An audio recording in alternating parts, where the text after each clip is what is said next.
I'm here with Mike Orndorf, who is the developer and owner of Pettaway Square, and he's partnered with Aaron Long to open up Pettaway Coffee. So I wanted to get to introduce him to y'all and ask him to share about the vision behind developing Pettaway, and then specifically also this coffee shop. So Sure. Tell us who you are and kind of the vision behind where this all started. Yeah, so I'm Mike Orndorf. I'm actually a resident here in the neighborhood of Pettaway. I just live about 5.5 minute walk from here. I know that because I walked here about every day for 2 years with my one or both of my kids, and it takes about 5.5 minutes to get here. Yeah, but we've lived here for about 9 years. We decided to live in this neighborhood because of the diversity, because of the proximity to the SoMa business district and all the restaurants, nightlife, Bernie's Gardens, the donut shop, blah blah, etc. So we knew that we wanted to be around that type of environment. That's the type of environment we wanted to raise a family around. So we ended up in this neighborhood about 9 years ago, and about maybe 5-6 years ago, where a neighbor and I began a conversation of turning Commerce Street back into a heavier commercial use business district for our neighborhood. But so back in 2017, he and I first started the conversation of developing this part of our neighborhood into our own little micro business district, and we actually started tracking down who owned some of the land, and we never thought that we would have anything more to do with the development of this than just to get the conversation started. There was internally, mentally, there was always this glass ceiling that was always for somebody bigger than us. But a couple years goes by, and then next thing you know, we picked up a couple lots here and then a couple lots there, and no one ever came to do it. And next thing you know, we're just like, maybe we can just do this. Wow. But on these 4 residential lots are 8 apartments, 13 commercial spaces, and then there are 21 parking spaces, off-street parking spaces. Wow. And are you developing homes as well? Sure, that was the first part of our development, and the first 7 years of our work in this neighborhood was to build homes. We probably built somewhere around 50 homes, and whether it's in this neighborhood, maybe our neighborhood, Mansion area neighborhood, or the one that's on the south side of Roosevelt. But that was the first step of development, was to start increasing the density. We built on vacant lots in every case except for one. And even in that case, we built an accessory structure in the backyard that could be rented out as a more affordable space if the owner so chose. Wow. So there are 800 plus lots in the neighborhood of Pettaway. There's probably still 200 empty lots in the neighborhood of Pettaway. Wow. So I mean, there's still opportunity out there if somebody wants their dream custom house built within walking distance to a coffee shop and a food truck and a future brick and mortar restaurants.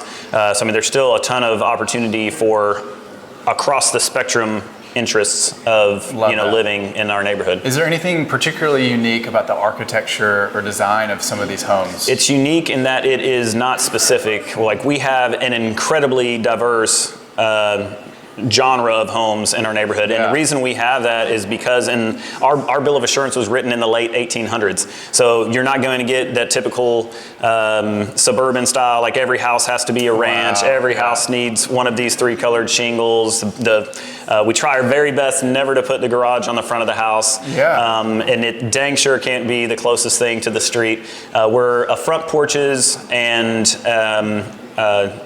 sidewalks type of developers in this neighborhood. If we do garages, we try and hide them or put them in the back. When we do fences, we don't do 6-foot privacy fences. Our fences are usually about 4 feet high, and you can see over them and through them, because the whole idea in every aspect of our style of development is that we want to increase relationship, we want to build community, and we want to offer opportunity.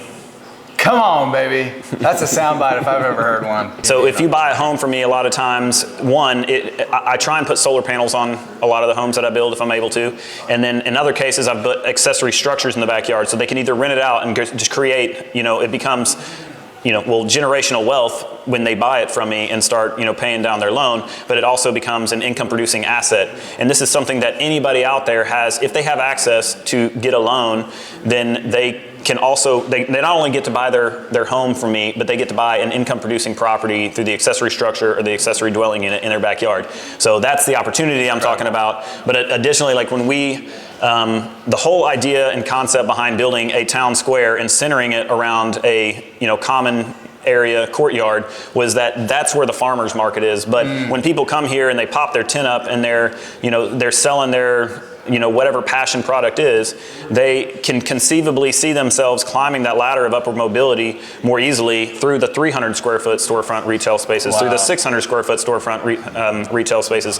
But because they can't see it anywhere else. No one else is building 300 and 600 square foot retail spaces. If you want to open a business, you got to go from your garage, your SUV, your van, your tent at the farmer's market into a 1,600 square foot, 2,400 square foot storefront strip mall that might possibly drag you way out to where there is no foot traffic.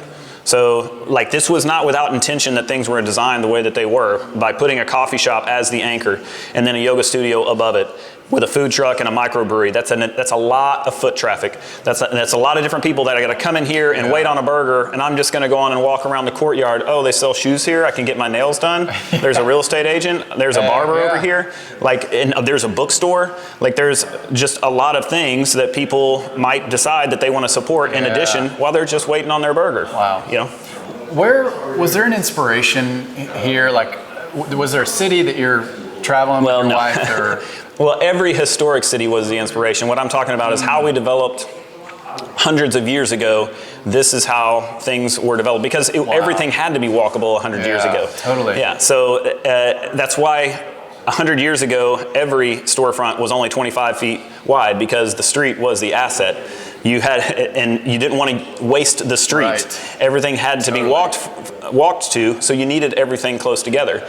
Now, post-World War II, everything is a car drive away, and nothing seems to make sense, and it's just too easy to be like, you know what, at this point, I'm not going to drive there, I'm just going to order it from Amazon. Yeah. Well, it's really hard to meet people when you order everything from your telephone.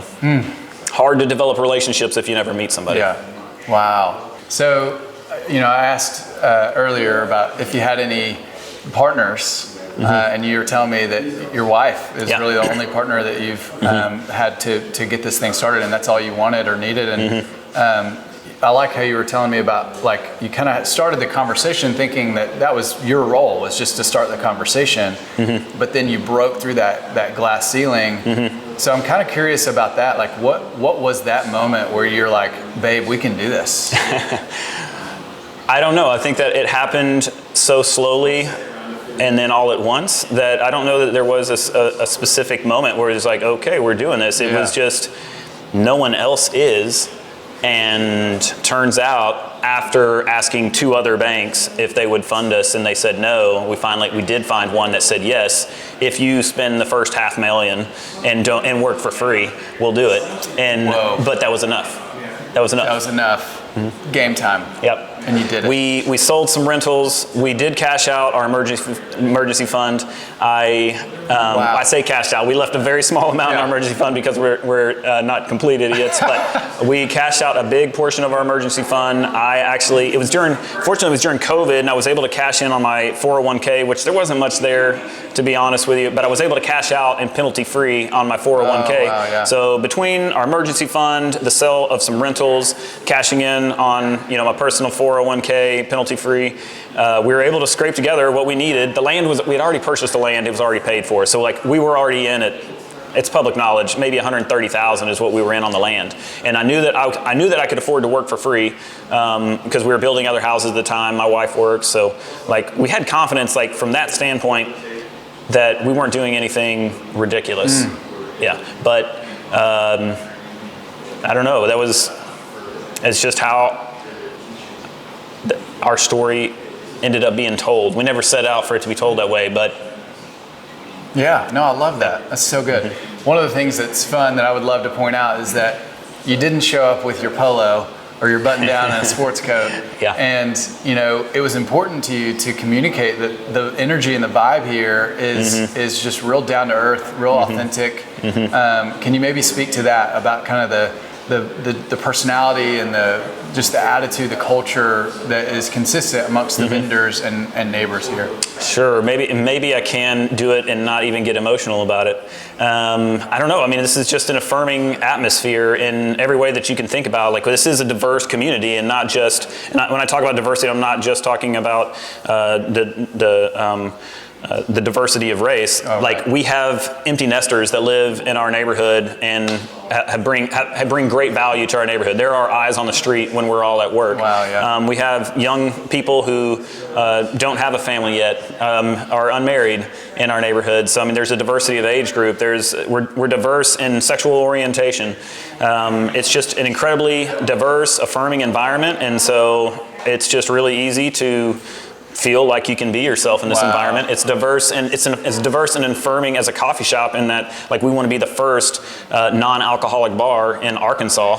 Now we'll offer a red wine and a white wine and 2 beers if you want to have that. Yeah. But if you just want to be social and have a good time, but you're not interested in having a headache or getting a hangover the next day, but you still want to have a good time, then we can provide that for you. And wow. So you are going to do a non-alcoholic selection really well here. That's kind of the... We've got some really good non-alcoholic beers. I can personally testify to that. Of really good non-alcoholic options on the beer side. We're still working through some good options on the wine side. I found one that's probably halfway there, but it's a little bit tougher on the wine side. And then we have a bartender that's got like 15 plus years experience, and she's putting together some really tasty cocktails that'll get you really close to the real thing, but avoid the headache and the hangover. That's great. So we'll have a fun list of mocktails, but also like some legit NA beers and wines and other zero proof cocktails that will help you unwind and relax in a more natural way. Yeah, you're not going to get high off of it, but you'll be able to say, like, you know what, I feel less stressed. Totally. Yeah, that's great. And I love hearing a little bit more about kind of the uniqueness of something you're going to have to offer here at Pettaway Coffee. So you do have a partner here, though, Aaron Long, and so I'd love to hear about that, how that started, and kind of the vision that maybe bringing him into the mix to be able to help accomplish what was important to you. Man, it's kind of spooky how it all worked out, because there were actually 2 other guys that were supposed to come in here and build out this coffee shop. I had no interest in owning and operating a coffee shop. I had no interest in being part of the vision and finishing out a coffee shop. But a close friend of mine, John Brandenberger, who owns a local coffee shop, he saw that I was in distress. He's like, Mike, let me help you. I've got a woman who is experienced in bartending. She can take care of you on that side. I've got a guy who's experienced in owning a coffee shop. He can be your consultant. And he lined it all out for me and put all the pieces there. And we start walking down that road, and I just... I suppose the passion and the energy and the longing, or whatever, the longing of for Aaron Long started build, and then next thing you know, he's just like, hey man, I think I could be the guy. And dude, since, like I say, I don't have any interest in necessarily being a long-term owner of a coffee shop. I'm thankful to have been a part of this vision and this process. Wow. But if you had me finish out this coffee shop, there would have been a Keurig there, you know? Like, it's just not something that I nerd out on. Totally. But Aaron does. Yes. I mean, you can see it in the art that he has, tattooed on his body. Wow. Like, this is his thing. This is his jam. He loves it, and he's taking it seriously. And so, I mean, it's just spooky how he ended up here at this time of his life. And man, I just couldn't be more thankful for him, because I tried to give this opportunity away to multiple people, and it just didn't work out. Like, good people that, recognized that it was a good opportunity, but it just didn't work out. But this one did, and this was the right one, and there's just no doubt about it. If you haven't been to Pettaway, be sure to come. Let them know that the Rackley team sent you. They're going to give 3 of the people who comment and or share this video a free coffee date. So we'd love to invite you to come. And mug. Here we go. Mike, thank you for the time. I appreciate you. Appreciate you.